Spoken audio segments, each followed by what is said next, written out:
I want you to use your imagination a little bit now. I want you to imagine that you live on a rubbish dump. I want you to imagine that every morning you wake with the stench of rotting food. I want you to imagine that in the middle of that rotting food, you're going to try and find your breakfast. I want you to imagine that today you might be lucky. You might be paid a few shillings or a few pence to carry bags around the city centre. If you're unlucky, you'll get beaten, abused, vilified, and hassled. I want you to imagine facing this on your own. Now I want you to imagine doing all of that, and you're 5 years of age. Unfortunately, that's the tragic reality for thousands and thousands of children in many, many African cities. For example, in Ethiopia, the capital city of Addis Ababa, there are 11,000 full-time street children. That's more people that live in my entire hometown. In Kampala, there are 6,000 full-time street children. And this is what the city that we found Robert in, that little child I've described you about. His parents had both died from AIDS. He was HIV positive. He had huge swellings on his body. He was exhausted. He was malnourished. And he was on his own. But fortunately, his story is one of recovery. And that's what I'm going to talk to you about today. Change is possible. We are able to help children who have ended up on the street. And the reason they're on the street is for many, many different facets. It can be the death of one or both of their parents through AIDS, TB, malaria. It can be a direct result of poverty. It can be that the children want to go and find educational opportunities. They want to start their own business, almost like Dick Whittington going to London. But unfortunately, what happens to these children is that they've become invisible. They're seen by and large as vermin or criminals to be ignored or used as commodities. They become invisible to governments. They become invisible to the donor community. They become invisible to the poverty reduction strategies that are written. These street children are seen as too hard to work with. It's impossible, so don't even start. It's too large a problem. You'll never solve it. Repeatedly, I and our staff here, it can't be done. There's no way you will ever solve this problem. And when I hear that phrase, it takes me back to 2 decades ago. And I remember having a life-changing conversation with an East German soldier through a hole in the Berlin Wall. And I remember as a kid growing up, we were always told there will permanently be 2 Germanys. The Berlin Wall will always be there. That conversation changed my life. And that is indelibly etched in my mind whenever I hear anyone say, it is impossible, you cannot change it. I'm sure that you can think of plenty of examples like Gandhi, Nelson Mandela, Amelia Earhart, Messi, who were all told you can't do it. And they said, I'm going to define what reality is. I'm going to define what's possible, and I'm going to do it. And Manchester and Salford are amazing places that have that, I think, in their DNA. They have said, things are not impossible. And it's these people and this city, and rather these 2 cities of Manchester and Salford, that we draw our inspiration from in the work that we do.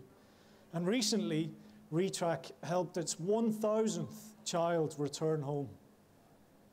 1,000th child return home. We help thousands of kids every year with their education, with medical interventions. It is possible. You can make a difference. It is possible to help a child migrate from the street back into a family environment. And we're going to look at a little clip, I hope, a little DVD clip that will show you that better than I can explain it.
Just while we're putting back on the slides, the amazing thing about that DVD is the person who wrote the music for it, who is a concert pianist, was actually rescued from a rubbish dump in Congo.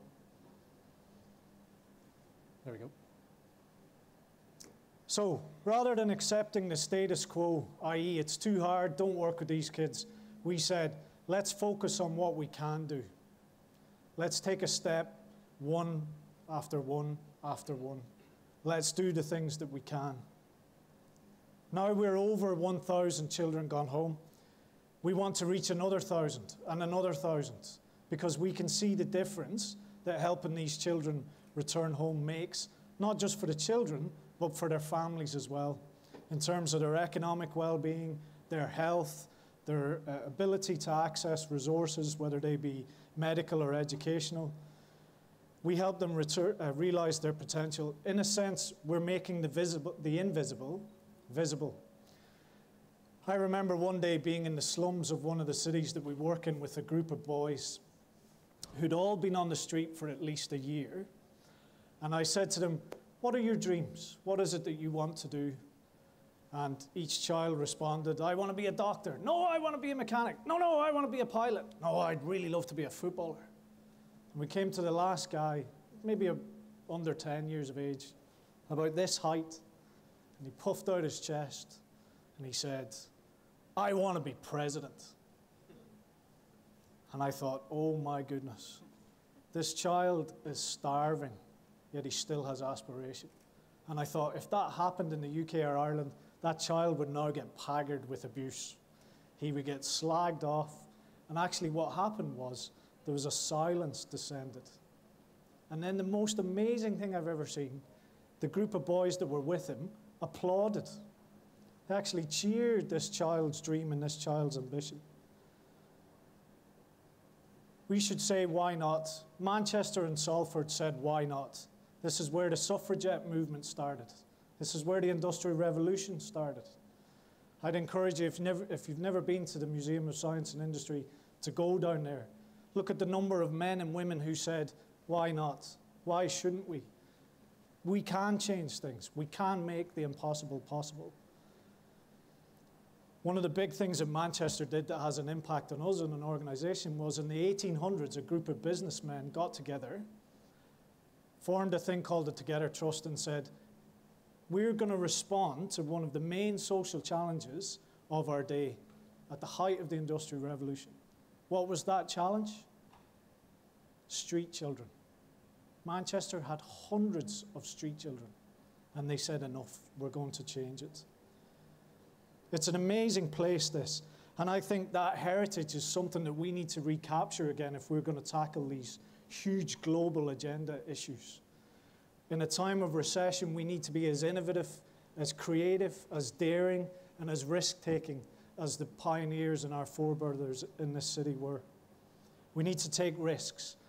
There's an organization called Street Kids International who developed this wonderful tool called street banking and street business. And they helped us roll this out in Ethiopia as a pilot.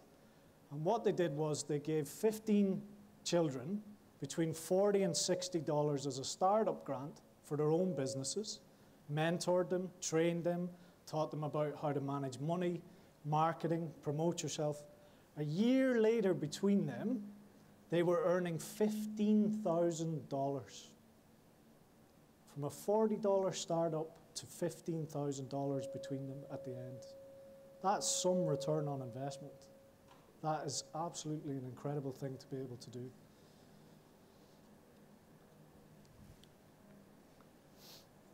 I've nicked, poached, borrowed a quote from BBC World Service because I thought we're so close, I might as well. And it says, you can't suppress a powerful question. Never stop asking. That's, for me, one of the biggest things about bringing change, the momentum. Ask the question. If for no other reason, we need to ask the question for that child who stood up one day, puffed out his chest and said, I want to be president. He deserves our efforts and energy to try and change the landscape, if for no other reason.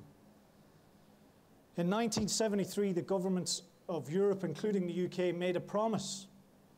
we will give you 0.7% of our GDP to development. In 1973, it still hasn't happened. Sure, there are problems with aid. Sure, there are issues around development. Sure, we could be doing this better, but that 0.7% makes a massive difference. We need to keep asking the question, where is that 0.7%? Africa is an amazing place. As Zachary pointed out earlier, it's a land of opportunity. There's so much going on there. I heard one commentator say recently, they will pay our pensions in the next generation. Some numbers. 50% of Africa's population is under the age of 18. 50% of 1 billion people is under the age of 18. They estimate by 2015, Africa's growth will equal in GDP terms that of India, which is 6.8 to 8.1%. There is a huge opportunity there, a huge opportunity for growth and development and to teach the rest of us how to do it.